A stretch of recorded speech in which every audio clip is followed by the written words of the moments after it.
Imaginez un dieu immense et tout-puissant qui décide de descendre sur terre. Au début, il arrive dans toute sa gloire. La lumière semble se plier autour de lui, le ciel s'éclaircit, et chacun de ses pas résonne d'un pouvoir que nul ne peut ignorer. Les humains le regardent, éblouis et effrayés, incapables de comprendre ce que signifie voir un être divin marcher parmi eux. Les oiseaux se taisent, les rivières semblent ralentir leur cours, et même le vent se plie à sa présence. Tout le monde sent que l'univers entier tremble légèrement à chacun de ses mouvements. Au commencement, lui-même ne saisit pas la fragilité qui l'entoure. Il déplace les objets sans les toucher, lit les pensées des hommes et change la réalité d'un simple geste. Il contemple les villes, les forêts, les océans et il voit la vie comme un tableau qu'il peut remodeler à volonté. Mais peu à peu, il remarque quelque chose d'étrange. Les objets ne répondent plus si facilement à sa volonté. Les pensées humaines lui échappent et la douleur physique commence à le gêner. D'abord légèrement comme une brise inattendue sur une peau immortelle. Cela ne l'inquiète pas vraiment car il est habitué à contempler le monde d'en haut. Mais jour après jour, ces petites pertes de pouvoir s'accumulent. Au début, il ignore que sa divinité s'éteint, jusqu'au jour où un simple rhume le cloue au lit, lui faisant sentir la vulnérabilité de son propre corps. Pour la première fois, il connaît la peur véritable. Chaque éternuement, chaque frisson, chaque battement de cœur lui rappelle qu'il est désormais soumis aux lois qu'il n'a jamais connues. Il ressent la fragilité d'être vivant, cette sensation qu'il avait observée chez les humains avec curiosité et qui devient maintenant sa propre réalité. Sa transformation continue. Ses pouvoirs, autrefois infinis, dépendent désormais de sa force physique et de ses choix humains. Il ne peut plus s'arrêter les tempêtes, ni lire les esprits, ni plier la réalité à sa volonté. Les humains autour de lui commencent à le traiter comme l'un des leurs. Ceux qui jadis le craignaient le regardent maintenant avec compassion, intrigués par cet être qui lutte pour comprendre un monde qu'il dominait autrefois avec aisance. Il observe leur visage, lit dans leurs gestes et découvre la profondeur de leur vie simple, souvent ignorée par ses yeux divins. En apprenant à être humain, il découvre quelque chose qu'il n'avait jamais connu. La fragilité a sa beauté. L'amitié, l'amour, la solitude, l'incertitude, le doute.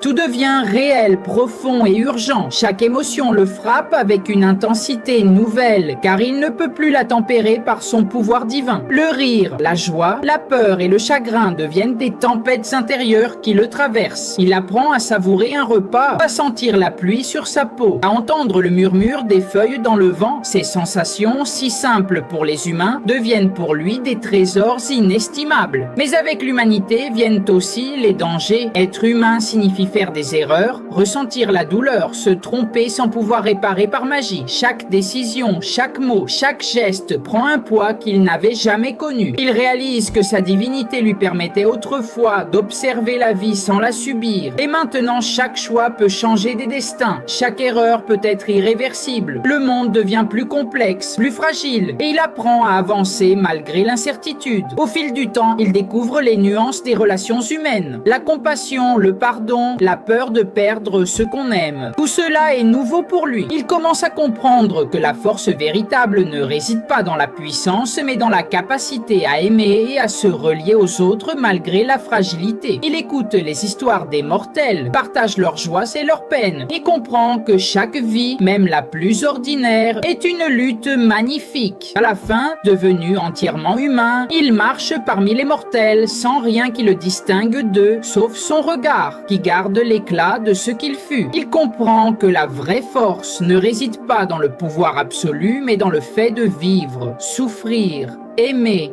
et affronter l'incertitude. Et bien qu'il ne soit plus un dieu, il saisit ce qu'il n'aurait jamais pu comprendre depuis le ciel. L'humanité elle-même est un miracle plus grand que tout pouvoir divin. Alors qu'il contemple le coucher du soleil avec des yeux humains, il comprend que le plus divin qu'il puisse faire maintenant est d'accepter sa propre vulnérabilité. Dans cette acceptation, il découvre une éternité qu'autrefois lui seul pouvait posséder. Une éternité faite de moments fragiles, de sourires partagés et de larmes sincères. Il sourit enfin, sachant que la véritable divinité réside dans la vie elle-même, dans chaque souffle, chaque émotion et chaque instant vécu pleinement.